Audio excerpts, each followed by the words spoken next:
চওড়া করে করে পাতলা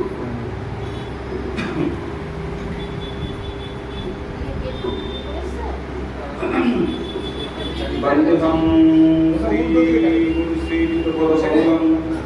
পরমহংস শ্রী শঙ্করনাথং সজীবং সাদ্বৈতং সবরূপং পরিজন সহিতং শ্রী রামকৃষ্ণ বিদিতং শ্রী বিশ্বকামঙ্কিতং চ অজ্ঞানতিমিরন্ধস্য জ্ঞানঞ্জনশলাকয়াং চক্ষুরান্মিলিतं যেন তস্मै শ্রীগুরুবে নমঃ।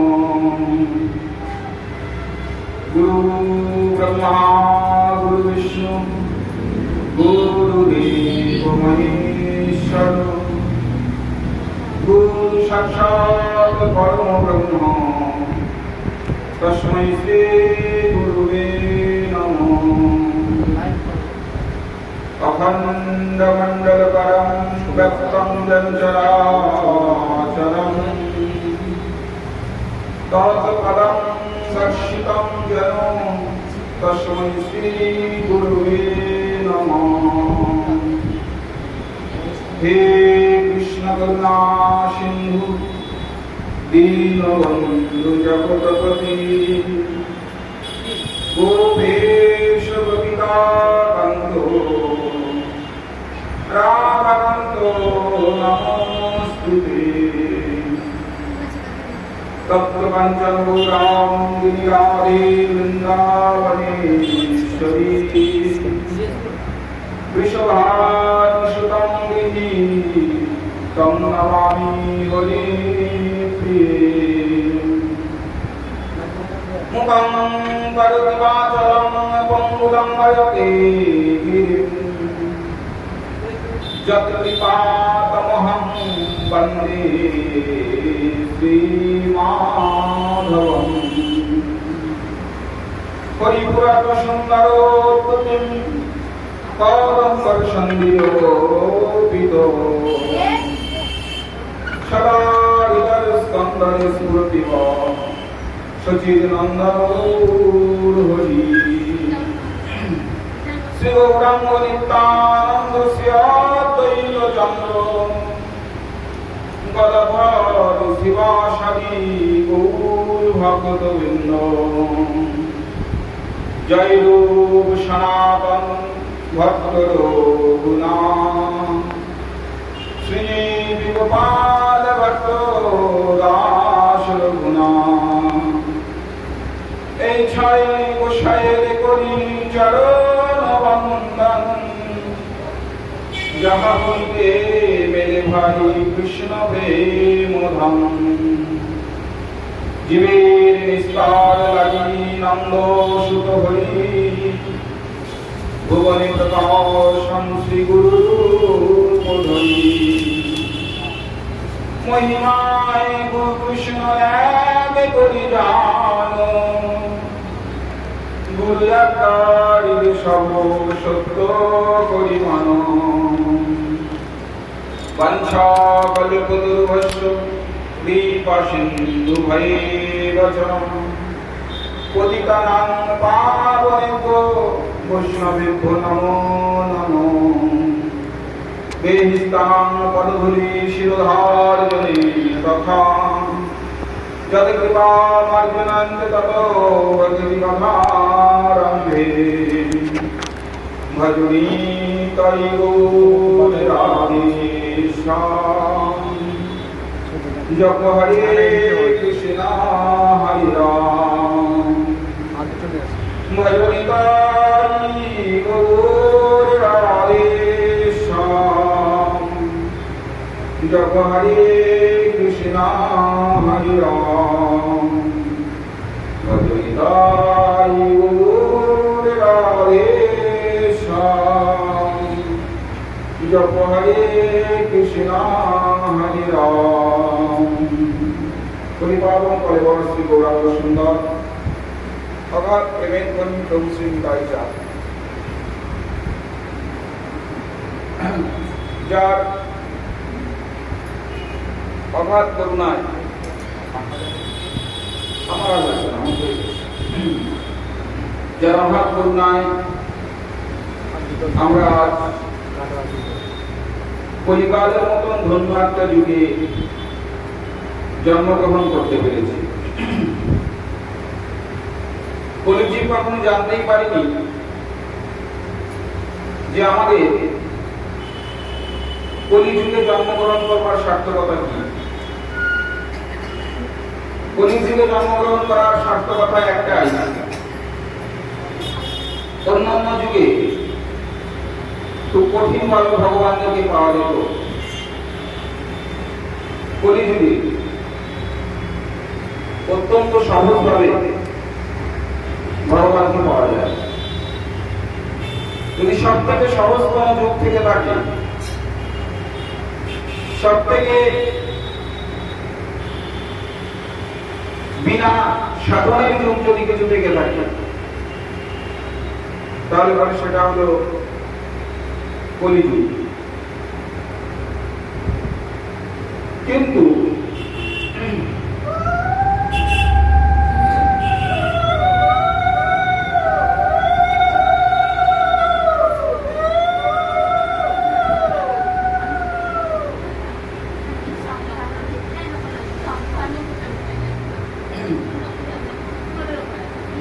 কিন্তু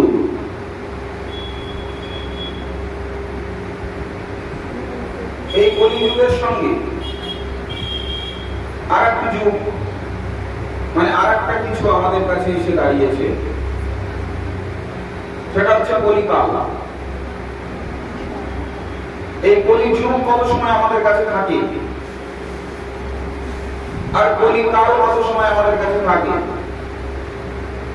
অন্যান্য যুগে, সত্য যুগে সবাই সত্য যুগেরই আরাধ্য ভগবানকে সাধনা করেছেন। এই পরমটাকে গুছিয়ে গাছিয়ে বসতো, সরে যাবি, তুই ভালোই বসে, ঠিক আছে, এই তুই সরে যাবি, তোরা একটু তুই ওটা একটু ঢুকে যাবি।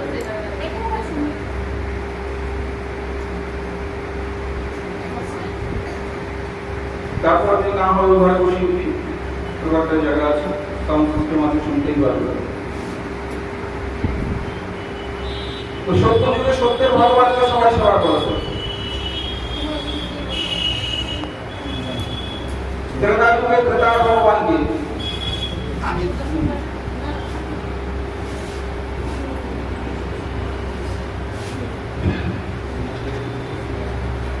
খুব বেশি কথাবার্তা বলা যাবে না। আমি এখানে আজকে গলা নিয়ে খুব কষ্ট আছি, আর মোবাইলগুলো একটু সাইলেন্ট করে দিতে হবে প্রথমেই। অল্প একটু সময় প্রসঙ্গ বলবো, তার মধ্যে ভয়ঙ্কর একটা মোবাইল বলে উঠলে খুব মুশকিল। এই যাচ্ছে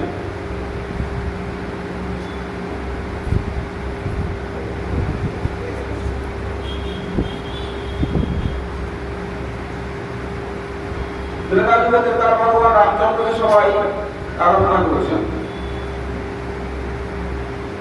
সত্য যুগ ছিল, ত্রেতা যুগ ছিল, দ্বাপর যুগ ছিল, কিন্তু কলিকালের ক্ষেত্রে দুটো নাম হয়েছে, একটা হচ্ছে কলিযুগ আর একটা হচ্ছে কলিকাল। বাবা জানি তাই, তুমি যদি চাও তো উপরে উঠে যাও, জায়গা কারণ তখন উঠে যেতে পারো, তাতে খুব বেশি কিছু ইয়ে হবে না। বা তোমরা যারা আছে একটু উপরের দিকে উঠে যাও, কয়েকজন হয়তো বসতে পারবে। তো কলির জন্য দুটো নামকরণ আছে, একটা হচ্ছে কলিকাল আর একটা হচ্ছে কলিযুগ। শ্রীমান মহাপ্রভু কলিযুগটাকে প্রণাম করেছেন, কিন্তু সংসারের মধ্যে আমরা যারা বসে রয়েছি তারা কলির যুগকে কোনো সময় মর্যাদা দিলাম না, আমরা সবাই কলি কালের সঙ্গে চললাম। কালের কাজ হচ্ছে দিনের পর দিন, দিনের পর দিন, রাতের পর রাত এগুলোকে নিয়ে আসা। আর যুগের কাজ হচ্ছে একবারে পরিবর্তন করে দেওয়া। আমরা সাধারণত হিসাবে জানি 12 বছরে এক যুগ। এই 12 বছরে একজন জীবের অনেক কিছু পরিবর্তন হয়। কিন্তু কাল কি করে? কাল আমাদের কাছ থেকে প্রতিটা মুহূর্ত এক একটা জিনিসকে হরণ করে নিয়ে যায়। কেমন? ধরুন একজন ব্যক্তির সঙ্গে দেখা হয়েছে 1 মাস আগে, আর 1 মাস পরে দেখা হলো, দেখে চেনা যাচ্ছে না। আমায় চিনতে পারছো? না তো ঠিক চিনতে পারছি না। কে তুমি বলো তো? আমায় চিনতে পারছো না?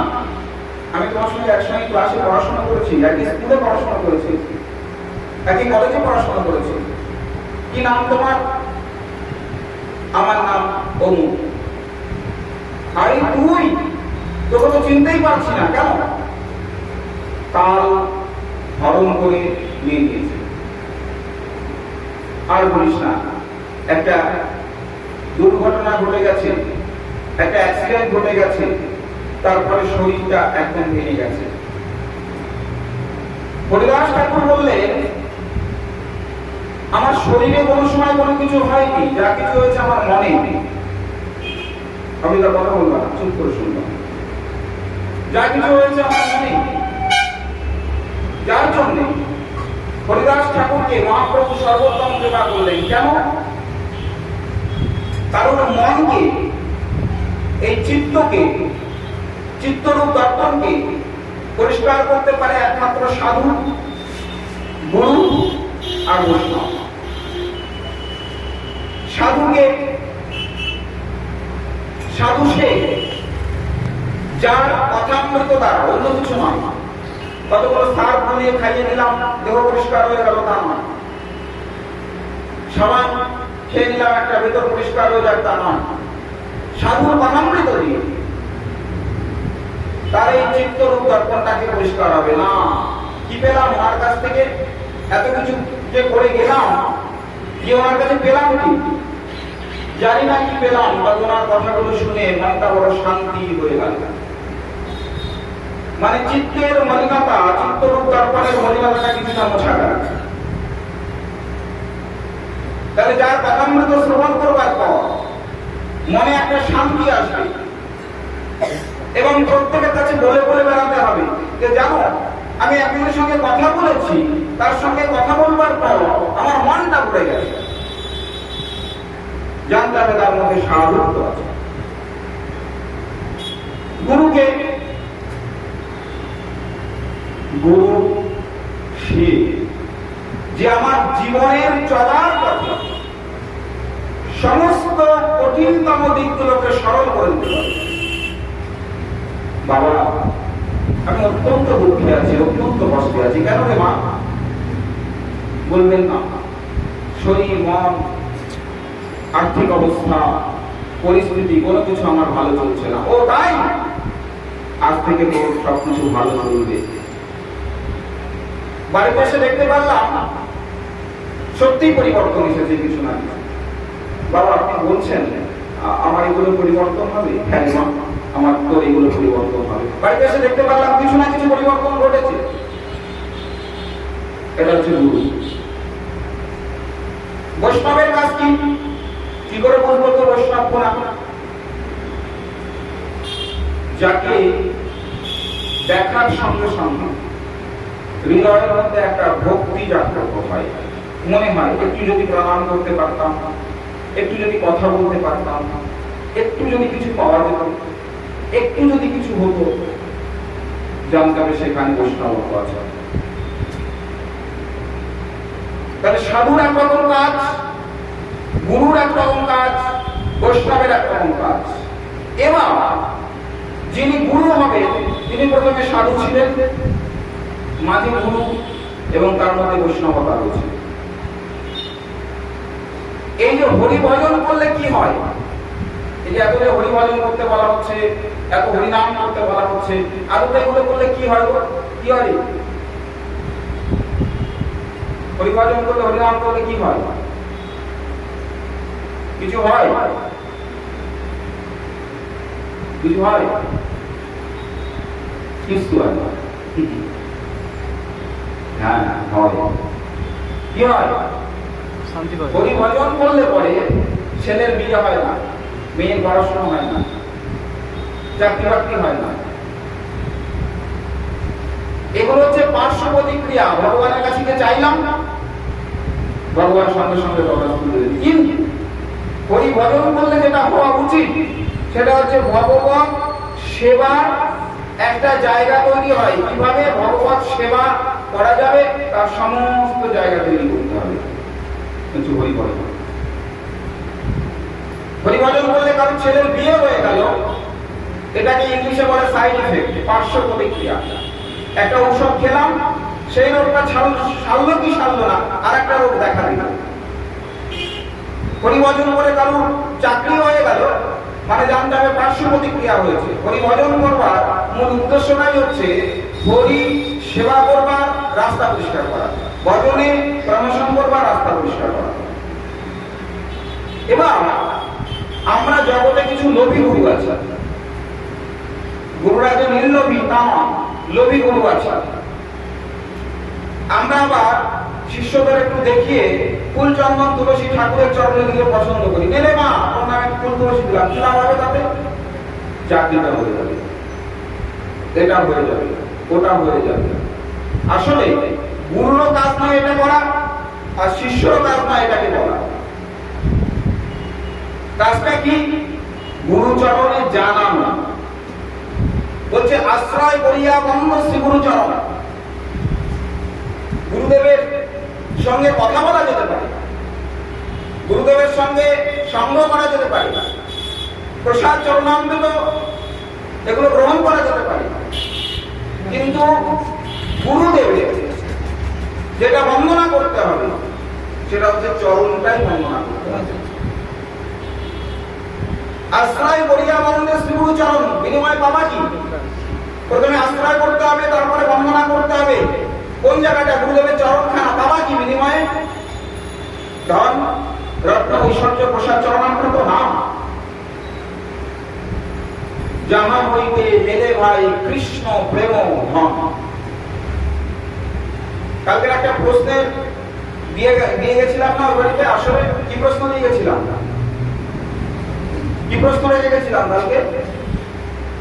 প্যারাসিটামল কে তৈরি করেছিল? হ্যাঁ, প্যারাসিটামল ওটা তো আলাদা, কিন্তু একটা ভক্তি জগতের একটা প্রশ্ন রেখে গেছিলাম। কি প্রশ্ন? দাঁড় করে দেবো, যারা যারা আসল শুনেছে দাঁড় করে দেবো। কি প্রশ্ন রেখে গেছিলাম? হ্যাঁ ঠিক,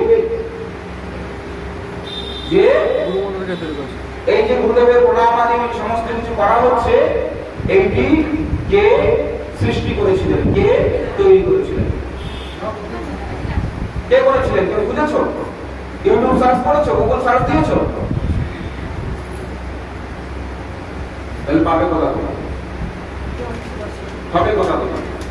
শোনো, যে যা আনবে না এক জায়গায় লট করে রেখে দাও, পরে ভোগ লাগবে। ওইখানে এই যে উঁচুতে রেখে দাও, সব ওই উঁচু ভাবিবে কোথাও রেখে দাও। আর মায়েরা এই ঘরেও আছে, জায়গা একটু কম আছে, তোমরা সব এসে বসতে লেগে যাও। দেখতে হয়তো কমই পাবে, কিন্তু হবে। এই পর্দাটা তুলে দাও, শোনো, পর্দাগুলো সরিয়ে দাও।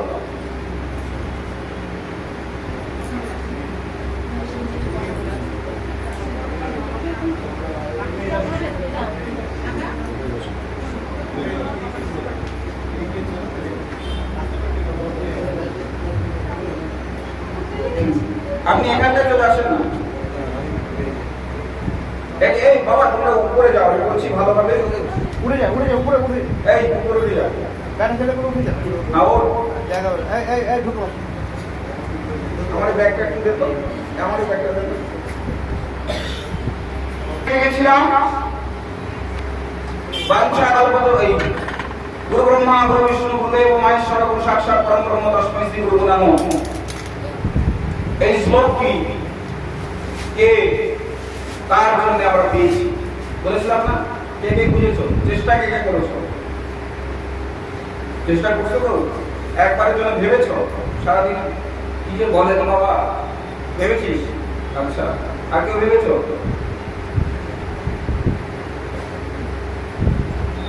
অনেকে বলে না তুলসীর মালা গলায় দিয়ে মিথ্যা কথা বলতে নেই, বলে কি না? তুলসীর মালা গলায় দিয়ে ঘুরে ঘুরে মিথ্যা কথা বলবা, কিচ্ছু হবে না, কিচ্ছু হবে না।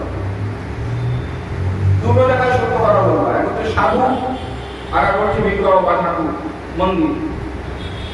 এই দুটো জায়গা থেকে সেফ রেখে বাকি যে কোনো জায়গায় মিথ্যা কথা বলবার কিছু হবে না। যারা মিথ্যাবাদী, যারা জীবনে সত্য কথা বলে না, তাদের কাছে সত্য বললেই কি আর মিথ্যা বললেই কি, তাদের কাছে কোনো কারণ পায় না। যারা ভেবেছো ভালো, যারা ভাবনি তারা আরো ভালো। বসে থাকো, সব লাভ নেই। এদিকে দিন ঘুরাবে না, দিন সামনে আসছে। 28 খানা মারো, আসতে 28 খানা মারো, ভোগ করতে পারলেই হয়। আমার কথা মনে পড়লে তখন মনে পড়বে, এখন মনে পড়বে না, তখন মনে পড়বে। আর গুরুরা সার্টিফিকেট লেখার জন্য দাঁড়িয়ে রয়েছে একেবারে। গুরুদেবরা সার্টিফিকেট দিন থেকে মন্ত্র হয়, লেখা হয়, সেটাকে লেখা হয়, নামটা লেখা হয়।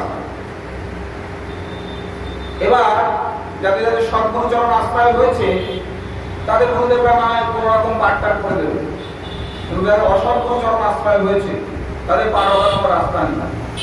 ওই নরকের মধ্যে গিয়ে দেখবা যার কাছ থেকে মন্ত্র নিয়েছে সেও তোমার পাশে বসে নরক ভোগ করছে। গুরুদেব আপনি এখানে মাথা নিচু করবে, তখন উপায় নাই।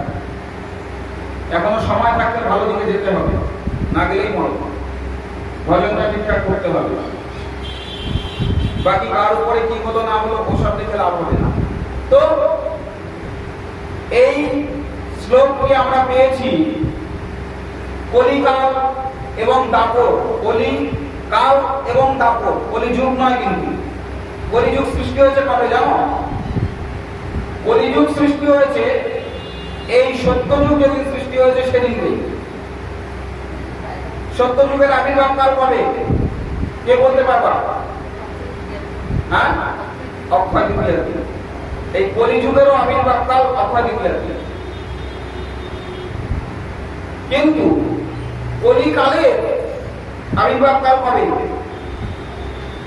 কলিকালের আবির্ভাব কাল হচ্ছে যেদিন পরীক্ষিত মহারাজ অভিশাপ প্রাপ্ত হলো। সৌমুখ মুনির কাছ থেকে যেদিন তিনি অভিশাপ প্রাপ্ত হলেন সেদিন থেকে হচ্ছে কলির জন্মদিন, কলিকালের জন্মদিন। কলিকালের জন্মদিন কবে গো জানা আছে? কলিকালের জন্মদিন কবে জানা নেই? এক সপ্তাহ ধরে গোপীনাথের ভাগবত কথা লেখা হলো।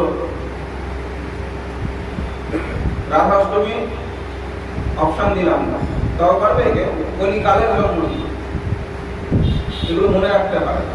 কলিকালের জন্মদিনকে একটু ঘটা করে যদি পালন করো, কি দিয়ে পালন করতে হয় সেটা তো ভাগবত কথা আমি দিতে পারা, তাহলে কলিকাল মাথায় ভর করতে পারে। যেমন যদি খারাপ ব্যক্তিকে এনে একটু প্রসাদ দেওয়া যায়, ভালো খেতে দেওয়া যায়, তা ও আমার কাছে আর খারাপ থাকে না, অন্যের কাছে খারাপ, কিন্তু আমার কাছে খারাপ হবে না। তা কলিকাল তাকে যদি একটু ভালো মন্দ কিছু দেওয়া যায় তাহলে ও আমার মাথায় ভর করবে। এই যে অখণ্ডমণ্ডলং কারং ব্যক্তাঞ্জন চরাচরম তৎপদং প্রসীদাঞ্জন তস্মৈ শ্রী গুরুবে নমঃ, এটি যার জন্য পেয়েছি সে হচ্ছে কলিকাল এবং দাপর যুগ। এই দু জায়গায় তার এক কদম, এক পা ছিল হচ্ছে দাপর যুগে, এক পা হচ্ছে কলি যুগে, কলিকালে। তার জন্য আমরা এটা পেয়েছি। তিনি প্রথম সুখদেব গোস্বামীকে দেখে বর্ণনা করলেন অজ্ঞানতিমিরান্ধস্য জ্ঞানাঞ্জন শলাকায়া তস্মৈ শ্রী গুরুবে নমঃ। কে? সুখদেব গোস্বামী পাদের কাছে কে এসেছিলেন প্রথম? কে এসেছিলেন? পরীক্ষিত মহারাজ। এই পরীক্ষিত মহারাজ সুখদেব গোস্বামী পাদকে দেখেই বললেন অজ্ঞানতিমিরান্ধস্য জ্ঞানাঞ্জন শলাকায়া তস্মৈ শ্রী গুরুবে নমঃ। আমি আপনাকে গুরু বলে প্রণাম করছি। কে আপনি? গুরু ব্রহ্মা গুরু বিষ্ণু গুরুদেব মহেশ্বর গুরু সাক্ষাৎ পরম ব্রহ্ম তস্মৈ শ্রী গুরুবে নমঃ। কেন না 7 দিনের মধ্যে আমাকে ভগবত প্রাপ্ত করে দিতে হবে। অখণ্ডমণ্ডলকারং ব্যক্তাঞ্জন চরাচরম তস্মৈ শ্রী তৎপদং প্রসীদং তস্মৈ শ্রী গুরুবে নমঃ। সুখদেব গোস্বামী পাদের প্রতি পরীক্ষিত মহারাজ প্রথম হাত জোর করে এই শ্লোকগুলো বর্ণনা করলেন। তার জন্য আমরা এটা পেয়েছি। এই দুঃখের কথা এত বড় বড় সুন্দর করে বর্ণনা করি, কিন্তু কার জন্য পেলাম তাকে একবার প্রণাম জানাই না, তাকে একবার শ্রদ্ধা জানাই না। কলিকালে দাঁড়িয়ে আমরা এই শ্লোকখানা পেয়েছি। অজানুলম্বিত ভুজৌ কলিকালে এসে পেয়েছি। কঙ্গ লঙ্কা বিক্রি কলিকালে এসে পেয়েছে। কলিকালের মতো এত সুন্দর জিনিস জগতের মধ্যে আর কোনো দিকে ছিল না। তাই প্রত্যেকে আগে কলির কাছে হাত জোর করে প্রণাম করতে হয়। মহাপ্রভু বললেন, প্রণামী কলিযুগ সর্বযুগ সার। হে কলিযুগ, তোমাকে প্রণাম, সর্বযুগের মধ্যে সার। কেন? জয়ছে অবতীর্ণ চৈতন্য কালে বর। এই চৈতন্য মহাপ্রভুর কটা ভাব? চৈতন্য মহাপ্রভুর ভাব কটা? তিনি প্রথমে এলেন মায়ের কাছে নিমাই হয়ে, তারপরে জগতের কাছে এলেন বিশ্বম্বর হয়ে, কিছু কিছু ভক্তের কাছে আসলেন গৌরাঙ্গ হয়ে, তারপরে হলেন শ্রীকৃষ্ণ চৈতন্য মহাপ্রভু। এতগুলো ধাপ। প্রথমে তাকে তিলোর মতন আচরণ করতে হলো, নিমাই। তারপরে বিশ্বম্বর হয়ে গোটা জগতের ভার রক্ষা করতে হলো। তারপরে সেখান থেকে তিনি নেমে আসলেন। নেমে এসে সবার কাছে হয়ে গেল গৌরাঙ্গ, তার অঙ্গটি হচ্ছে গৌর।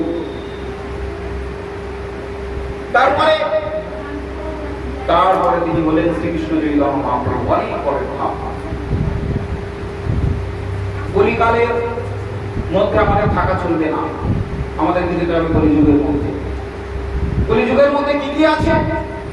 সব থেকে যেটা কলিযুগের মধ্যে বর্তমান, সেটা হচ্ছে অসাধনে চিন্তামণি। সাধন করতে হয় না কলিযুগে। সাধন করবার কোনো দরকার নেই, সাধনা করবার দরকার নেই। অসাধনে চিন্তামণি বিধি বিলাইল আনি, গোড়া বড় দয়ার সাগর, দয়ার ঠাকুর। আর এই জগতে যেটাকে অসাধনে পাওয়া যায়, বিনা পরিশ্রমে পাওয়া যায়, সেটার মূল্য ততটাই কম। পরিশ্রম করে যে বস্তু পাওয়া যাবে তার মূল্য ততটাই বেশি। আজকে হিরণ্যাক্ষ, হিরণ্যকশিপু, রাবণ, কুম্ভকর্ণ, শিশুপাল, দন্তবক্র, এরা সবাই কিন্তু কঠিন কঠিন কঠিন তমন সাধনা করেছেন। কেউ হেটমন্দ, ঊর্ধ্বপদ সাধনা করেছেন। তাই যদি সাধনা একবার করা যায় তাহলে একটা মুক্তি। আর একটা মুক্তি হচ্ছে সাধুর কৃপা। সাধু যদি কাউকে কৃপা করে দেয় আর কোন চিন্তা নেই। সাধুর কৃপা। তারপর যদি অযাচিত হয়, সাধুর কাছে গেল, বাবা আশীর্বাদ করুন, কি যেন রোগ ব্যাধি ভালো হয়, হবে না। কৃপা করে যদি সাধু আচরণ দেখে মনে করেন, বলবেন যে তুমি নীরব হও, ভজন করো, ভগবত সেবা করো, তাহলে নীরব হবে বাধ্য, আর রোগ থাকবে না। সাধু যদি বলে তোমার জীবনে ভজন হবে, তোমার জীবনে কৃপা হবে, তোমার জীবনে অনেক কিছু হবে, কেউ রক্ষা করতে পারবে না। প্রমাণ কোথায়? অজামিলের কথায়। সারাটা জীবন ধরে বেশ্যাবৃত্তি করলেন, সারাটা জীবন ধরে বেশ্যাবৃত্তি করলো, একে একে একে একে ভ্রষ্ট হয়ে গেল। ব্রহ্মস্পদতা পর্যন্ত খনন হয়ে গেল। জঙ্গলের মধ্যে গিয়ে বসবাস করছে। বললেন লোক সমাজে আর থাকবো না। জাতিতে ব্রাহ্মণ হয়ে বেশ্যা সঙ্গ করে নিজেকে এত খারাপ জায়গায় দাঁড় করিয়ে ফেলেছি, জগতের মধ্যে মুখ দেখাবো কেমন করে? জঙ্গলের মধ্যে এসে বসবাস করছে। সারাদিন কর্ম করছে। স্ত্রী বলছে এটা এনে দাও, ওটা এনে দাও, এটা করো, ওটা করো, অনেক কিছু করছে। মনে মনে রাত্রিবেলা একটা চিন্তা হচ্ছে, হে প্রভু, কে দয়াময়, একটা বারের জন্য কি আমি এই পাপ থেকে মুক্তি পাবো না? এই পাপ থেকে মুক্তি পাওয়ার কি কোনো রাস্তা নেই? মনের মধ্যে মন যখন বারবার বিকারগ্রস্ত হবে, মন যখন বারবার তোমাকে নাড়াচাড়া দেবে, মন যখন বারবার তোমার সঙ্গে যুদ্ধ করবে, মন যখন বারবার তোমাকে বলবে, ভগবান সেটা শুনবে। যদি মন দিয়ে বলা যায়। আমাদের মনটা তো মনের মতন নয়। আমাদের মনটা কেমন জানো তো? অনেকে এসে মন্দিরে বলে আর ঠাকুর আমার মনের মধ্যে আছে, খুব ভালো কথা, আমি অস্বীকার করছি না, আমি তাকে ছোট করছি না। আচ্ছা, যার মনের মধ্যে ঠাকুর আছে, তারপর সবকিছু মন দিয়ে করতে পারবে। আমি এবার পট করে বলে দিই, বাবু দুদিন না খেয়ে বলো না যে মনে মনেই খেয়ে নিয়েছি, যার হৃদয়ে ভগবান বাস করছে, যার হৃদয়ে ঠাকুর রয়েছে, যার মনে তো ভালো, সে তো না খেয়েও বলবে যে আমার পেট ভরা আছে। তাই বললে কি হয় না? নরম জায়গায় গরম দেবা, আর গরম জায়গা দেখলে পরে তখন চুপ করে বসে থাকবা, তা তো হবে না। তোমাকে নরমের জায়গাও গরম দিতে হবে, গরমের জায়গাও গরম দিতে হবে। বেশ, কিন্তু মনটাকে যদি সত্যি ঠিক করা যায়, মনের আত্মনাথ ভগবান সবসময় গ্রহণ করেন। রাধারানী ওইখানে বসে, গোলক বৃন্দাবনে বসে একদিনকে বলেছিলেন, বধূ এই যে বৃন্দাবনে মানে ইউপি উত্তরপ্রদেশের লীলাটা করা হয়েছে, এই লীলাটা বৃন্দাবনের নয়। এই বৃন্দাবন, এই লীলাটা হচ্ছে গোলক বৃন্দাবনের লীলা, বৃন্দাবনে স্মরণ করা হয়েছে মাত্র। এই গিরিরাজ গোবর্ধন কোথাকার? এ তো গোলক বৃন্দাবনে ছিল। একদিন কুঞ্জ মন্দিরে বসে রাধারানী খুব কান্না করছে, বধূ আমি যে তোমায় এত ভালোবাসি, আর জগৎ যে আমাকে এত কলঙ্কিত করেছে, জগৎ যে আমাকে এত এত দুর্নাম দিয়েছে, জগৎ যে আমাকে এত দুঃখ দিয়েছে, জগৎ যে আমাকে এত কষ্ট দিয়েছে, কি চাও রাহু তুমি? বন্ধু আমি একটা জিনিস শুধু তোমার কাছে চাই, যদি আমাদের জন্য এমন কোন একটা গোপন জায়গা হয় যেখানের মধ্যে ঢুকে বলে আমরা আর বাহিরের কথা শুনতে পাবো না, সেরকম একটা জায়গা যদি তুমি তৈরি করতে, তাহলে তুমি আর আমি দুজনা মিলে একটু প্রেম আলাপনে মত থাকতাম। এই কথা বলছে, আর রাধারানীর দুঃখটা চোখের জল গোবিন্দের দুই চরণে পড়ে গেছে। আর যেই গোবিন্দের দুই চরণে দুই ফোঁটা রাধারানীর চোখের জল পড়ে গেছে, গোবিন্দ চমকে উঠেছেন, ঝলকে উঠেছেন। আর সঙ্গে সঙ্গে গোবিন্দের চোখ দুটো গোবিন্দের চরণে রাধারানীর যে জলের ফোঁটা দুটো তার উপরে পড়েছে, আর রাধারানীর চোখ দুটো ওই গোবিন্দের চরণের দিকে পড়েছে। এখানে একটা তীব্র ঝলকানি সৃষ্টি হয়েছে, ঝলকানি সৃষ্টি হয়ে গিরিরাজ গোবর্ধন সৃষ্টি হয়েছে। রাধে, আজ থেকে এই গিরিরাজ গোবর্ধন আমাদের লীলার সাক্ষী থাকবে, আমরা এর মধ্যে বসে গোপন লীলা করব। মহাযোগী ভাগবত কেউ কেউ বলেছেন গিরিরাজ গোবর্ধন হচ্ছে ভগবানের পুত্র বলেছেন। প্রমাণ কোথায় আছে? এই কথাটি আপনি বললেন কোন প্রমাণ আছে? অবশ্যই আছে, প্রমাণ আছে সংহিতায়, সুন্দর করে লিখে দিয়েছেন। সংহিতায় দারুণ করে বললেন এই গোবর্ধনের সৃষ্টি তত্ত্ব। মন যদি একবার মন দিয়ে যদি তার কাছে কিছু চাওয়া যায়, তিনি দিতে বাধ্য। কেন? তিনি অন্তর্যামী, তিনি বাহিরযামী না। আমরা অন্তর্যামীর কাছে গিয়ে বাহিরযামীর সব চাইবো, একটু সোনা দাও, গহনা দাও, কাপড় দাও, বাড়ি দাও, ঐশ্বর্য দাও, এটা দাও, ওটা দাও, হবে না। তার কাছে গিয়ে যদি একবার বলতে পারো, প্রভু কৃপাময়, দয়াময়, আমাকে একটু এই অন্তরটাকে শান্তি করে দাও তো, তুমি তখন বিচার করবেন, দেখো তো ওর কি হলে শান্তি হয় প্রভু? ওর মাথার উপর দিয়ে জল পড়ে, ওর একটা ভালো ঘর নেই, ওকে একটা ঘর দিয়ে দাও। প্রভু প্রভু আমি শান্তি পাচ্ছি না, ঘর পেয়েছি কিন্তু শান্তি পাচ্ছি না, কেন? বলে পাবো এই ঘরের মধ্যে তোমাকে রাখবার একটা সুন্দর পালঙ্ক নেই, খাট নেই, একটু ভোজন করাবার থালা বাসন রাখার জায়গা নেই। প্রভু আমার হৃদয়টাকে একটু শান্তি করে দাও, এই ওর অভাবগুলো একটু মিটিয়ে দাও। যিনি অন্তর্যামী তাকে অন্তর দিয়ে কথা বলতে হবে, তাকে বাহির দিয়ে বললে হবে না। আমরা বাহির দিয়ে বলি, বাহির দিয়ে বলে লাভ না। সবাই বলে বাবা একটু প্রণাম করবো, প্রণাম করে লাভ, প্রণাম করে লাভ নেই, উল্টে ক্ষতি, জানো? প্রণাম করে উল্টে ক্ষতি, তোমাদেরও ক্ষতি, যারা প্রণাম করছো তাদেরও ক্ষতি, যাকে প্রণাম করছো তারও ক্ষতি। কেন? দেখো, আমি আমার কথা বাদ দিলাম, আমার শ্রী গুরু মহারাজ যিনি অষ্টকালীন সেবা সিদ্ধ, যার সম্প্রদায়ের মধ্যে অষ্টকালীন সেবা সিদ্ধ, 108 শ্রীমৎ রাধাপতি দাস বাবাজি মহারাজ, যাকে গোটা সম্প্রদায় সিদ্ধান্ত দিয়েছেন। বাবার সঙ্গে অনেক লীলা আমার হয়েছে, প্রত্যক্ষ লীলা আমি এমনভাবে বাবার সঙ্গে করেছি। সাধু অত্যন্ত ভজন করে, ভজন করে এই সাধুত্বটুকু টিকিয়ে রাখতে পারে। এই যে ভজন যে সাধু করে, যখন কেউ প্রণাম করে তখন ওই ভজনের কিছু সম্পত্তি তার কাছে চলে যায়।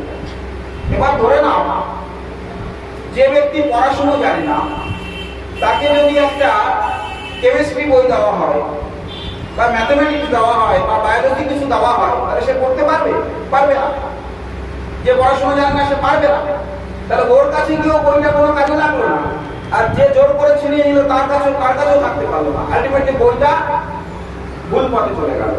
তাহলে এই যে সাধুর ভজন, এটা যখন জোর করে নিয়ে নিচ্ছে কেউ, তার কাছে গিয়ে গচ্ছিত রাখতে পারছে না, তার টাকার ক্ষমতা না, আর সাধুরও কিছুটা কমতিতে পড়ে যাচ্ছে, সাধুরও ক্ষতি হচ্ছে, আর তুমি রাখতে পারছো না, তোমারও ক্ষতি হচ্ছে। তাই প্রণাম করবার আগে সেই যে কৃপাটা রাখবার জায়গা, সেটাকে তৈরি করতে হবে, তারপরে প্রণাম করো। যত খুশি নাও সম্পত্তি, অসুবিধা নেই। প্রণাম করতে বাধা দেওয়ার কারণ অন্য কিছু নয়, তোমরা সম্পত্তি নিয়ে রাখতে পারবে না, সম্পত্তি রাখবার জায়গা তৈরি করো, সম্পত্তি নিয়ে নাও, কোনো অসুবিধা নেই। তাহলে অন্তর্যামীর কাছে অন্তর দিয়ে কথা বলতে হবে, বাইরে দিয়ে বক করে কথা বলতে চলবে না। বাইরে দিয়ে বক করে কথা বললেই সেটা ভুল হয়ে যাবে, কিছু মিলবে না, বললে আরো ক্ষতি হয়ে যাবে। সবাই দেখে নিল, এরা ও না এই চায় ভগবানের কাছে, আমি চাই না, কে কি চায় না চায় না। মীরাবাই মনে মনে বলেছিলেন, গিরিধর ও গিরিধর, আমাকে একটু মুক্তি দাও না। কিসের মুক্তি মীরা? আমি মুক্তি চাই, এই রানার কাছ থেকে মুক্তি চাই। বাস যেই বলেছে সঙ্গে সঙ্গে রানা পরলোক গমন করেছেন, মীরাবাই মুক্তি হয়ে গেছেন। গিরিধরের ভজন করতে করতে রাস্তায় রাস্তায় ঘুরে বেরিয়েছেন।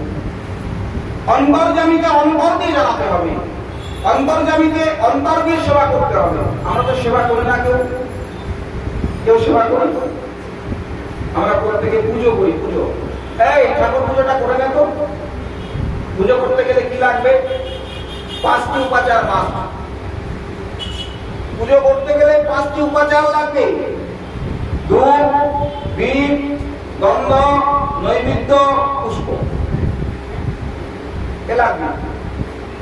আর একটু ভালো করে পুজো করতে গেলে 16 প্রকার জিনিস লাগবে: আসন, পাত্র, অর্ঘ্য, বস্ত্র, মাল্য, বিল্লপত্র, পানীয়, পানার্থদক, তাম্বুল, রচনা, সব লাগবে পুজোর অঙ্গ। না হলে সে পুজোর কোনো ক্রিয়া করবে না। কিন্তু যদি সেবা করতে পারো, তাহলে সেবার মধ্যে এগুলোর কোনো কিছু লাগবে না। সেবা কে করেছেন? একমাত্র ভালোভাবে সেবা করেছেন 3 প্রকার ভক্ত। 3 প্রকার ভক্ত। একটা হচ্ছে সখ্য রসে যে ভক্তরা দাঁড়িয়েছিলেন তারা, বাৎসল্য রসে যে ভক্তরা দাঁড়িয়েছিলেন তারা, আর প্রেম রসে যারা দাঁড়িয়েছিলেন তারা। বাৎসল্য রসে দাঁড়িয়েছিলেন কে? মাতা সদানন্দ বাবা। দৈবকী বসুদেব কিন্তু বাৎসল্য রসে দাঁড়াতে পারেন না। কেন পারেননি? এই দৈবকী এই কারণে বাৎসল্য রসে দাঁড়াতে পারবেন না। তার কারণ দৈবকী হচ্ছে আগের জন্মে বাৎসল্য রসটা ভোগ করেছেন। কেন? রামের মাতা উনি ছিলেন। আর যশোদা মা বাৎসল্য রসটাকে ভোগ করেছেন কেন? মনে মনে বাসনা ছিল বইকে, যে রামের প্রতি আমি এত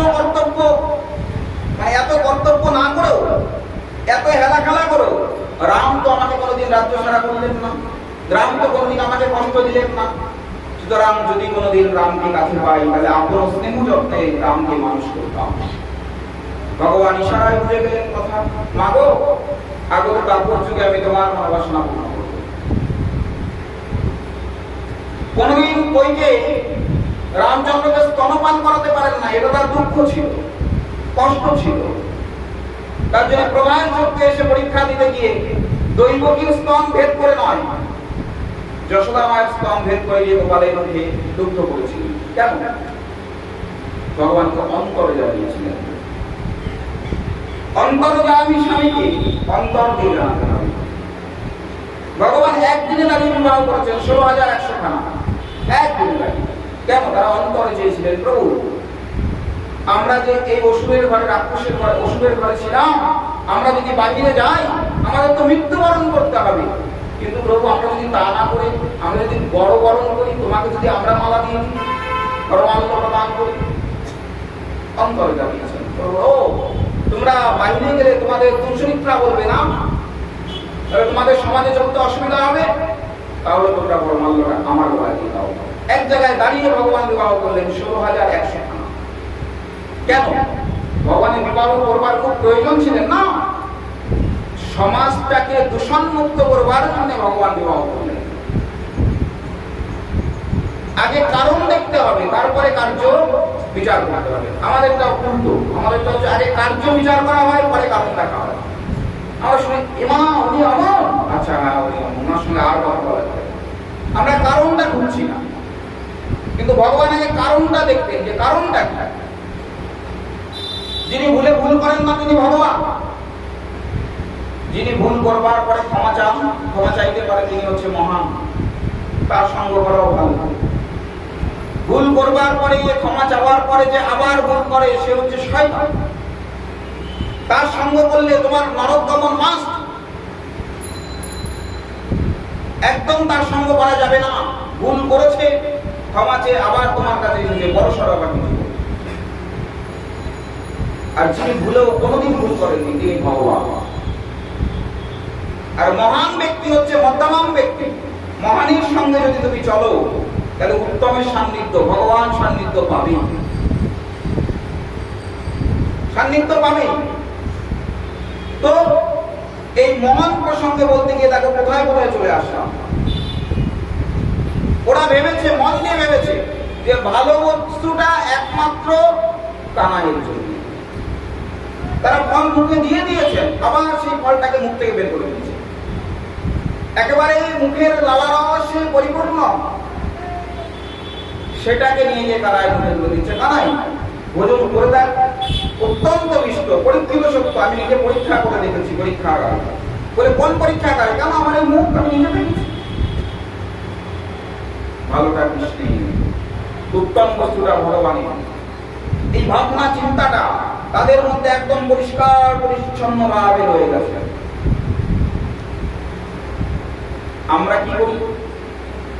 আমরা ভালোটা কেউ কেউ যে দেয় না তা নয়, নতুনটা যে কেউ কেউ দেয় না ভগবানকে তা নয়, কিন্তু দেওয়ার মধ্যে কিছু পার্থক্য আছে। কেমন ভাবে দেয়? দেব, কিন্তু যতটা ভালোটা সংসারকে দেয় ততটা ভালো ভগবানকে দেয় না। আর প্রথম কথা হচ্ছে ভগবান কেউ চেনেই না, ভগবান কেউ চেনে না, দেবে কোথা থেকে? ভগবানকে ভগবান ভগবান ভগবান বললে পরে জীবনে কোনোদিন ভগবান তার কাছে আসবে না। কেন আসবে? আসার তো কোনো প্রয়োজনীয়তা নেই। ভগবান বলেছেন সম্বন্ধ না লইয়া, সম্বন্ধ না লইয়া মোরে যে ডাকে, মোর চিত্ত প্রভু নাই তার সাথে থাকে। সম্বন্ধ না নিয়ে যদি ভগবানকে কেউ ডাকে, তাহলে ভগবান একবারও চিন্তা ভাবনা করেন না যে আমি তার কাছে যাব। মা যশোদার কাছে যাচ্ছে, বৃন্দাবনে খালি পায়ে, দেখো আমরা গৌরের পাদুকা পাই, নবদ্বীপে গেলে গৌরের পাদুকা দর্শন করতে পাই। ধামেশ্বর মহাপ্রভু বাড়িতে বিষ্ণুপ্রিয়া মাতাকে স্বপ্নে দিয়ে গেছিলেন, নাও বিষ্ণুপ্রিয়া আমার পাদুকা গুলো তুমি নাও।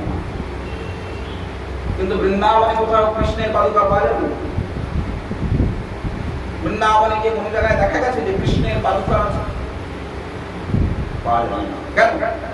কৃষ্ণ খালি পায়ে পায়ে বিচরণ করে বেরিয়েছেন। কেন?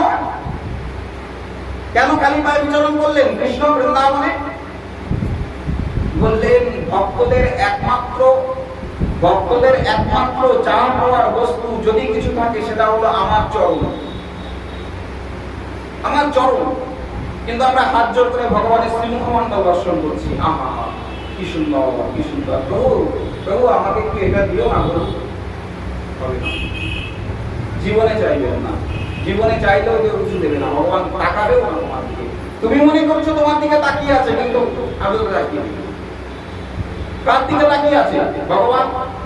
ভগবান দেখছেন কার চরণখানা ভগবানের চরণের দিকে, কার চোখখানা ভগবানের চরণের দিকে, তার দিকে ভগবান তাকিয়ে আছে। যার চোখ ভগবানের শ্রীমুখমণ্ডলের দিকে, তার দিকে ভগবান তাকাচ্ছেন না, তাকাচ্ছেন। মা যশোদা প্রতিদিন গোপালের চরণের ছাপগুলোকে মুছে দেন নাই। আর ওই না ঘর না মুছলে পরে এ বাবা, ঘর না মুছলে কি সেই বাসি ঘরে সেবা করা যায়? বৃন্দাবনবাসী জীবনে কোনদিন বাসি ঘর মুছে নাই, তাদের ঘর তো বাসি হয় নাই। যেখানে ভগবানের চরণ দইয়ের উপরে পা পরে পরে পরে পরে ছাপ করে পড়ে রয়েছে, সেখানে বাসি হবে কোথা থেকে? বাসি তো হয় তোমার আমার ঘর, যে ঘরে ভগবানের চরণের ছাপ না। বৃন্দাবনে তোমার ঘর বাসি নয়। যার জন্য বলেছেন না দেবকীনন্দন দাস, কি বলেছেন? বৃন্দাবন বাসী যত বৈষ্ণবের গণ, প্রথমে বন্দনা করি তাদের চরণ। অর্থাৎ যখন বৃন্দাবনে তুমি গিয়ে তুমি দাঁড়াবে, তখন তুমিও বৈষ্ণব। কে বললেন? দেবকীনন্দন দাস। ছিলেন কে? চপাল গোপাল। বৈষ্ণব বন্দনা রচনা করলেন, বৈষ্ণব পয়া রচনা করলেন। বৃন্দাবনের বাসিন্দারা কোনোদিন ঝাড় দেয়নি ঘরে, কোনোদিন ঘর মুছেন নাই। কেন? বাবারে, ঘর মুছলে, ঘর পরিষ্কার করলে পরে তো আমাদের প্রিয়তমের চরণের ছাপগুলো মুছে যাবে। আমরা তো ওই চরণের ছাপটাই চাই। আগে ভজন রাজ্যটা বুঝতে হয়, জানতে হয়, ভালো করে অনুভব করতে হয়। ভজন পথে এগোতে গেলে আগে কোন গ্রন্থ প্রথম অধ্যয়ন করতে হয় সেটা আগে জানতে হবে। আমরা পটপট পটপট করে উঁচু উঁচু লেভেলের গ্রন্থে চলে যাই। কেউ বলবে গীতা, কেউ বলবে ভাগবত, কেউ বলবে চৈতন্য চরিতামৃত, কেউ বলবে চৈতন্য ভাগবত, কেউ বলবে চৈতন্য মঙ্গল। কিন্তু আদতে কোন গ্রন্থ প্রথম অধ্যয়ন করলে ভক্তি পথের রাস্তা সুগম হয়, সেটা আগে গুরু কৃপায় রপ্ত করতে হয়। গুরু কৃপায় রপ্ত করতে হবে। গীতা অত সস্তার গ্রন্থ নয় যে একেবারে গীতা অধ্যয়ন করলে পরেই কৃপা হয়ে যাবে, কোনো লাভ না। বিশ্বাস করতে হবে এবং মানতে হবে, তবে গীতা অধ্যয়ন করার লাভ আছে। চৈতন্য চরিতামৃত, চৈতন্য ভাগবত তো পিএইচডি লেভেলের গ্রন্থ, একদম লাস্টে এসেছে না। আমাদের প্রথম আদি গ্রন্থ কি? আদি গ্রন্থ কি বলো? আদি গ্রন্থ কি আমাদের? আমাদের ধর্ম নিয়ে আমরা কত পিছিয়ে এবার বুঝে যাবো। এখান থেকে ধ্বনি উঠে যাবে আমাদের আদি ধর্মগ্রন্থ, ধ্বনি উঠে যাবে। ভাগবত যার ফল, শ্রীমদ ভাগবত যার ফল, কি বলেছেন? কে লিখেছেন? ব্যাসদেব গোস্বামীপাদ। কি লিখলেন? বেদ মাতার গলিত ফলম শ্রীমদ ভাগবত। বেদ হচ্ছে আমাদের আদি ধর্মগ্রন্থ, তাকে ভুললে চলবে না। বেদের পরে এলো উপনিষদ, উপনিষদের পরে হলো সংহিতা, সংহিতার পরে হলো দর্শন, দর্শনের পরে হলো পুরাণ, পুরাণের পরে এলো মহাভারত, মহাভারতের মহাভারতের আগে হলো রামায়ণ, রামায়ণের পরে আসলো শ্রীমদ ভাগবত, ভাগবতের একটি পাঠ হচ্ছে মহাভারত, আর মহাভারতের একটি পাঠ হচ্ছে গীতা। তাহলে আমরা যদি ওই প্রথম শ্রেণী দ্বিতীয় শ্রেণী মানে 1 2 3 4 করে যদি উঠি, তাহলে কি প্রথম আমরা পেলাম বেদ, তারপরে উপনিষদ, তারপরে সংহিতা, তারপরে দর্শন, তারপরে পুরাণ 18টি পুরাণ, তারপরে এলো রামায়ণ, তারপরে ভাগবত, ভাগবতের একটি পাঠ মহাভারত, মহাভারতের একটি পাঠ গীতা, তারপরে কলিকালের যুগে এসে পেলাম কি চৈতন্য চরিতামৃত, চৈতন্য ভাগবত, চৈতন্য মঙ্গল, চৈতন্য জীবনী গ্রন্থ যা যা আছে। তাহলে আমরা এই যে আস্তে আস্তে আস্তে আস্তে যখন গেলাম, আমরা বিদ্যার সর্বোত্তম সাফল্যের জায়গা বলতে পারি তাকে পিএইচডি, ডক্টর অফ ফিলোসফি, তাকে আমরা বিদ্যার সর্বোত্তম জায়গা বলতে পারি। তাহলে এই যে আমরা যে কলিকালে জন্মগ্রহণ করেছি, আমরা যে কলিযুগে জন্মগ্রহণ করেছি, আমরা কিন্তু পিএইচডির জায়গায় রয়েছি। আমরা কিন্তু 1, 2, 3, 4 এর ছাত্র নয়, আমরা কিন্তু পিএইচডির জায়গায়। আমরা কোন সময় ভেবে দেখলাম যে আমরা কোথায় বসে আছি? ভগবান খালি পায়ে বৃন্দাবনের বুকে কেন হাঁটলেন? সমগ্র কৃপাটুকু বৃন্দাবনের বুকে ঢেলে ঢেলে দিয়ে গেলেন। যদি কেউ বৃন্দাবনে, কেউ গেছো বৃন্দাবনে? কেউ গিয়েছ? বৃন্দাবনে যাওয়া হয়েছে? ওখানে আছে কেউ বৃন্দাবনে যাওয়া? হ্যাঁ, ও বৃন্দাবনে ভালোই গেছে, ওকে যাওয়ার দিনই না করেছিলাম। বৃন্দাবনে গেলেই ভাবে পূর্ণ। বৃন্দাবনে আছে শুধু মঙ্গলের দাপ্তি জানি, অত সাহস না বৃন্দাবন। বৃন্দাবনে যেতে হলে নরোত্তম ঠাকুর মশাই লিখে দিলেন, গৌরমণ্ডল ভূমি যে বাজানে চিন্তামণি তার হয় ব্রজে গুয়ে বাস। আগে গৌরমণ্ডল ভূমি আগে ভালো করে ভোগ করতে হবে, তারপরে বৃন্দাবন যেতে হবে, তবে তার সার্থকতা, নাহলে সার্থকতা না। বেশ আস্তে এদিকটা চেপে যান তো, এখানে আস্তে বৃন্দাবনে যদি কেউ যাও, তাহলে একটা জায়গা প্রথম যাওয়ার চেষ্টা করবে, ভগবানের পদাঙ্কিত ভূমি। সেই জায়গাটার নাম হচ্ছে রমণরতি। জায়গাটার নাম হচ্ছে রমণরতি, যেখানকার মাটি বললে বড় ব্যথা লাগার কথা হবে। কি ভাষা বলবো? ভাষা নাই, আস্তে মা কথা বলো না। সেখানকার মাটিটা হচ্ছে মাখনের ন্যায় বালি। সেই বালির মধ্যে যখন আমাদের এই কঠিনতম পা গুলো করছে, পা গুলো ডেবে যাচ্ছে, মনে হচ্ছে মাখনে বালি। ওই রমণরতিটা হচ্ছে ভগবানের খেলার জায়গা ছিল। ভগবান ওইখানে খেলা করতেন এবং ওইখানে অগাসুর, বকাসুর, তারপরে দাবাগ্নি সব ওইখান থেকে, ব্রহ্মমোহন লীলা ওইখান থেকে যদি দেখতে পেলেন, ওইখান থেকে ছুটে গিয়ে সেই সমস্ত লীলাগুলো করলেন। রমণরতি কি অভাবনীয় সেই জায়গার, কি বর্ণনা করবো, আমার চোখের মধ্যে ভাসছে। আমি বেশ ছোট, আমার গুরুদেবের সঙ্গে প্রথম রমণরতিতে গিয়েছিলাম। আমি গিয়ে দেখছি আমার গুরুদেব তো আমি ছোট, হাফ প্যান্ট পরা ছেলে। তখন আমার গুরুদেব দেখছি রমণরতির ওই ধুলার মধ্যে কড়া করে দিচ্ছে, আর আমি গিয়ে আমার গুরুদেবের গাটা ছেড়ে দিচ্ছি। যা বাবা, মাটি চুটি মাতলা কেন, স্নান করে আসতে ছেলে বিবুদ্ধি। তাই বলতে বাবা আমাকে এক চড় দিয়েছে। তাহলে মারলে কেন? তোমার ভালোর জন্য কথা বলে মার খেলাম। বাবা বললো 10 বছর পরে যখন রমণরতির মাটিতে আসবি, এই বাবু আর একটু এগিয়ে আসতে পারা, বাবা এগিয়ে আসতে পারবা, একদম কাছে চলে আয়, একদম তোকে আর ডাকতেই হবে না, বলো একদম আরো চলে আয়।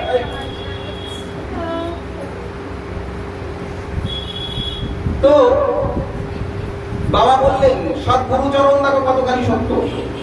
10 বছর পরে যখন রমণরতির মাটিতে গেলাম, তখন আমি শাস্ত্রীয় শিক্ষা করে নিয়েছি আমার গুরুজির কাছে।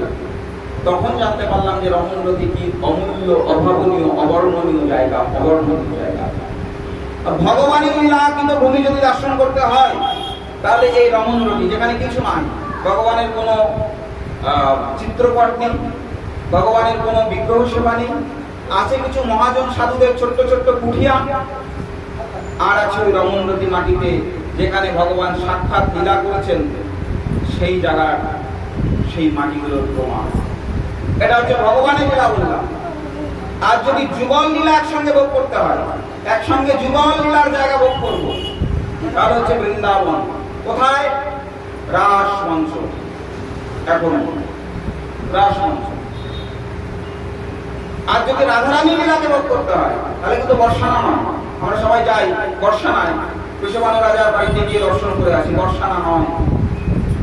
রাধারানী লীলাকে যদি ভোগ করতে হয়, তাহলে যেতে হবে চাপটি, যেখানে রাধারানী একাকিত্ব লীলাগুলো করেছেন। বর্ষানায় রাধারানী কোনো লীলা নেই। বর্ষানায় কি আছে? ওখানে কৃষ্ণবান রাজা রাধারানীকে এনে পদ্মের মধ্যে রেখেছিলেন। বলা হয় রাধারানীর জন্মস্থান বর্ষানা। রাধারানীর জন্মস্থানে আমাদের তেমন কিছু লাভ নেই।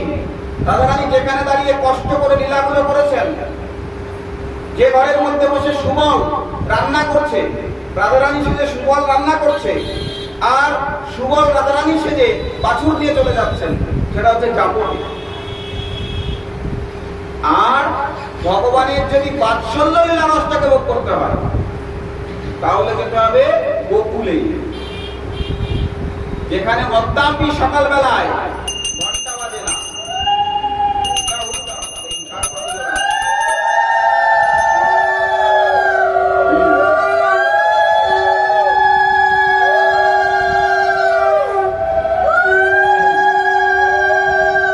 এখনো পর্যন্ত যে গোকুল গ্রামে সকালবেলা একজনের কথা বলে না, কুলু দেয় না, শঙ্খ বাজায় না, ঘন্টা বাজে না, কেন?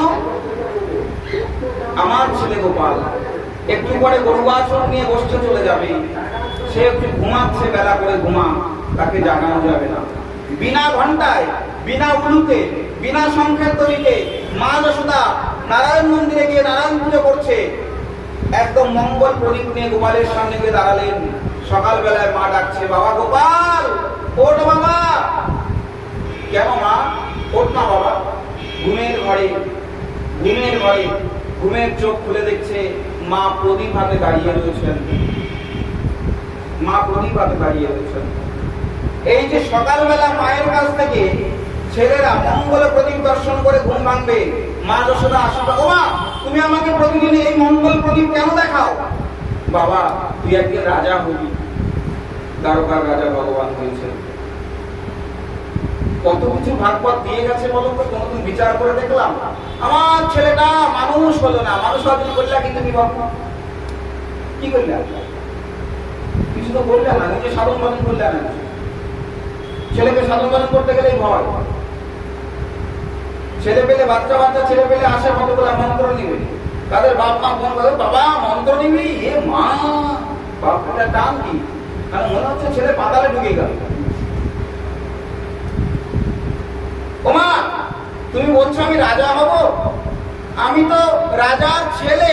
তুই রাজার ছেলে বাবা, কিন্তু একদিন তুই রাজা হবি, আর সুন্দর করে তোর মাথার মুকুট থাকবে, তুই স্বর্ণ সিংহাসনে বসবি, তোর অনেক দাস দাসী থাকবে, তোর অনেক চাকর বাকর থাকবে। তাই না? মা যশোদা ঘুমন্ত ছেলের মাথায় বিষ্ণুর প্রসাদী মঙ্গল প্রদীপ মাথায় দিয়ে দিলেন। আজকে বলছে না কিছু কিছু সংস্থারা বলছে না দেবাদেবী পুজো করা যাবে না, বলছে না? মা যশোদা প্রতিদিন গ্রহরাজের মন্ত্র পাঠ করতেন এবং নবগ্রহ স্তোত্র গোপালের মাথার উপরে পাঠ করতেন। জবা কুসুম সংকর্ষণ কাশ্যপ্যাং মহারুতিম ধন্তরিং সর্বপাপগ্ন প্রণতপুষ্পী দিবাকরণ দিবাসংসারবং জলবর্ণ সম্ভবং। নবগ্রহ স্তোত্রটা কি সুন্দর করে পাঠ করতেন। নবগ্রহরা কাঁপতে কাঁপতে এসে গোপালের বাড়ির সামনে দাঁড়াচ্ছে। কি হয়েছে?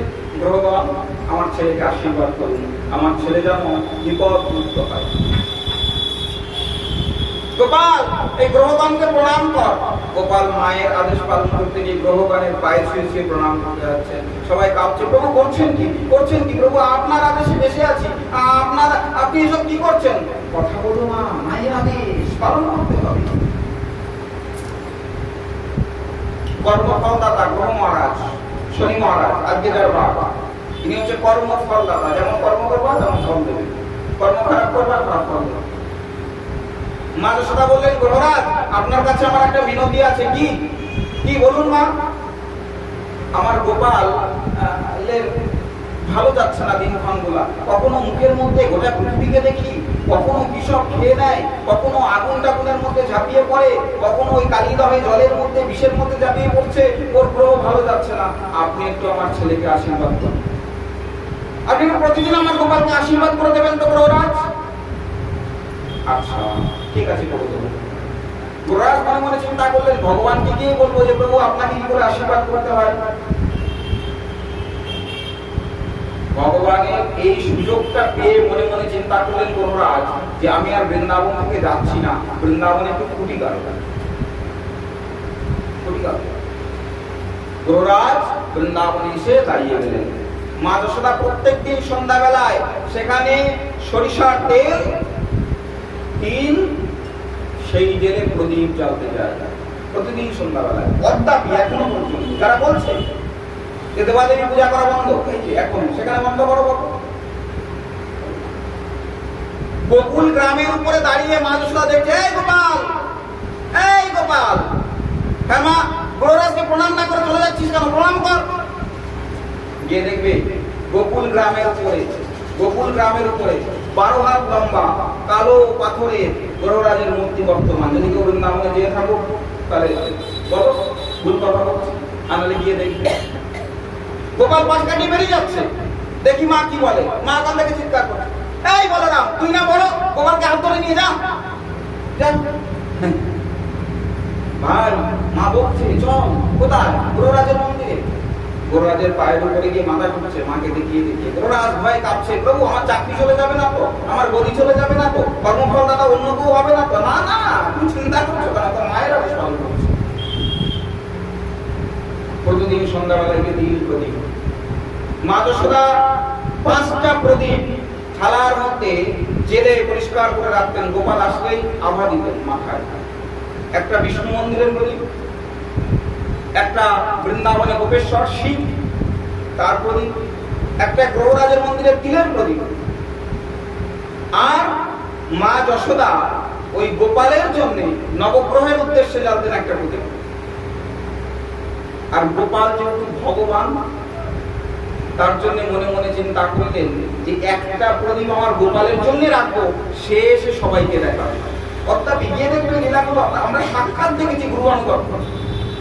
আর গোপাল এসেই করতো কি, সঙ্গে সঙ্গে প্রদীপগুলো নিয়ে সবগুলো, মানে ওটাকে আলাদা করে রেখেছে যে গোপাল দেখাবে সবাইকে।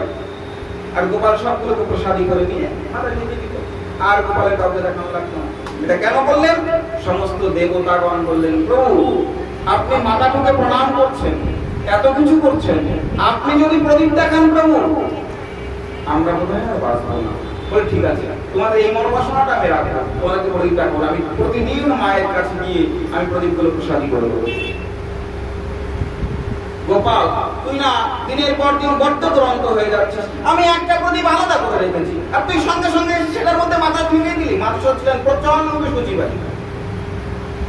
প্রতিদিন সন্ধ্যাবেলায় গোপালকে কি দিয়ে স্নান করাতো জানো? এখনো গিয়ে দেখবা এই কথাগুলো মিথ্যা কিনা। গোপালকে আমাদের শাস্ত্রে বর্ণনা আছে, আমরা কোন শাস্ত্র অনুযায়ী চলি। প্রত্যেকটা জিনিসের একটা সংবিধান আছে, সেই সংবিধান মেনে চলতে হয়। এই পড়াশোনা হচ্ছে, এই স্কুল কলেজ হচ্ছে, প্রত্যেকটা একটা সংবিধান আছে। তেমন যারা বৈষ্ণবীয় রীতিনীতিতে চলছি আমরা, আমাদেরকে একটা সংবিধান মেনে চলতে হয়। সেই সংবিধানটা কি? সংবিধানটা হচ্ছে হরিভক্তি বিলাস। হরিভক্তি বিলাস যা বলেছেন তাই ভেবে আমাদেরকে চলতে হবে। সেখানে বলে দিয়েছেন যে বিষ্ণু আদি ভগবানকে পঞ্চগব্য দ্বারা অভিষেক করা যাবে না। পঞ্চগব্য মানে দধি, দুগ্ধ, ঘৃত, গোমূত্র, গোমাই, এটা হচ্ছে পঞ্চগব্য। বিষ্ণু আদি ভগবানকে অভিষেক করতে গেলে, স্নান করাতে গেলে পঞ্চামৃত লাগবে, 5টা অমৃত লাগবে। গোমূত্র আর গোমাইটা অমৃতের মধ্যে পড়ে না, ওটা গব্যের মধ্যে পড়ে। দধি, দুগ্ধ, ঘৃত, মধু, শর্করা, এটা হচ্ছে পঞ্চ অমৃত, পঞ্চামৃত। এইটা দিয়ে বিষ্ণু ভগবানকে অভিষেক করতে হবে। আর মা যশোদা করে কি? প্রতিদিন কালো কুচকুচে গরুর মূত্রটাকে ধরে রাখে আর লাল গরুর গোবরটা ধরে রাখে। সন্ধ্যাবেলায় গোপাল ঢুকে গেল, গোবর দিয়ে ভালো করে ঘষা মাজা করেছে। অর্থাৎ এখনো পর্যন্ত প্রতিদিন অভিষেক।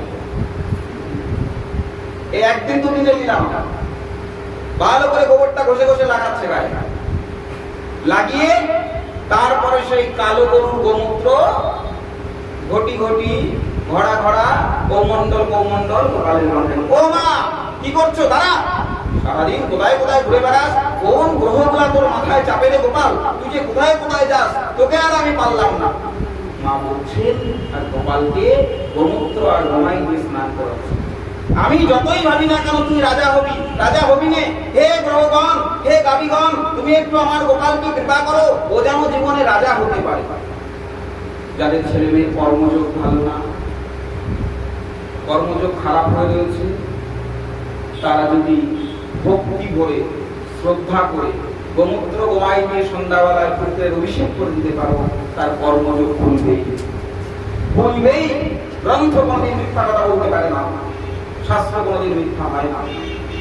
ও মা, এই প্রতিদিন আমার গায়ে কেমন গন্ধ লাগে। কিসের গন্ধ লাগে তোর? ছাড় তো সব কথা। আমার সঙ্গে মিশিস, কোথায় ঘাটে ঘাটে ঘুরে বেড়াচ্ছে বাপ, আমি আর তোর সঙ্গে পারবো না। মায়ের কি প্রেম, মায়ের কি ভালোবাসা, এই না বলে মা। এইবার গোপাল ঘরে যাবে। গোপালের এদিকে সন্ধ্যাবেলা মিলন আছে। রাধারানী কদিন বাপের বাড়ি থাকে। যখন রাধারানী বাপের বাড়িতে থাকে, তখন রাধারানী সন্ধ্যাবেলায় ফুলের ডালি নিয়ে যায় ফুল তোলার জন্য। আর সন্ধ্যাবেলায় একটা বিশেষ ফুল ফোটে। কি ফুল জানো কেউ? একটা ফোটে সন্ধ্যা মালতী। কিন্তু কৃষ্ণ সেবা মানে কোন ফুলের মালা করতে হয়, কোন ফুল চরণে দিতে হয়, কোন ফুল দিয়ে শৃঙ্গার করতে হয়, এটা জানতে হয়। সব ফুল ভগবানের চরণে দেওয়া যাবে না, সব ফুলের মালা করা যাবে না, সব ফুলের শৃঙ্গার করা যাবে না। এগুলো গুরু আনুগত্যে শিখতে হয় গো। দীক্ষা নেওয়াটা একটা ফ্যাশনের মতন করে বললে হবে না, এইগুলো শিখা। গন্ধযুক্ত ফুল ভগবানের চরণে নিতে হবে, তাতে কৃপা হবে। আর যে ফুলে গন্ধ নেই কিন্তু অত্যন্ত সুন্দর দেখতে এবং সাদার মধ্যে সুন্দর দেখতে, সেই ফুল দিয়ে ভগবানের মালা তৈরি করতে হবে। সাদা হতে হবে, সাদা হতে পারে, হলুদ হতে পারে, ঠিক আছে? এইগুলো দিয়ে ভগবানের মালা করতে হবে। আর বিচিত্র বর্ণ ফুল মানে যে ফুলের গন্ধ নেই এবং যে ফুলকে দেখতে যে খুব ভালো তা নয়, কিন্তু একে অপরে জুড়ে জুড়ে জুড়ে জুড়ে গিয়ে একটা সুন্দর রূপ ধারণ করবে, বাহারি ফুল। মানে এই গেঁদাটা একা একা যত না শোভা লাগবে, এর সঙ্গে যদি দুটো হলুদ দেই, দুটো লাল দেই, দুটো গোলাপি দেই, তাহলে সুন্দর লাগবে। সেই ফুল দিয়ে ভগবানের শৃঙ্গার করবে, তাহলে ভগবান খুশি হবে। অন্যভাবে ভগবান খুশি হবে না। যখন ছোট্ট ছোট্ট লাগে, আসলে একদিনের প্রসঙ্গ তো দেখতে দেখতে 8:30 কাটায় চলে আসে। মানে একটা টপিক নিয়ে যে বলবো উপায় নাই, কারণ আগামী আর কত বছর পরে আবার হবে তা তো জানি না। একদিনের আসলে এই জন্য শিক্ষার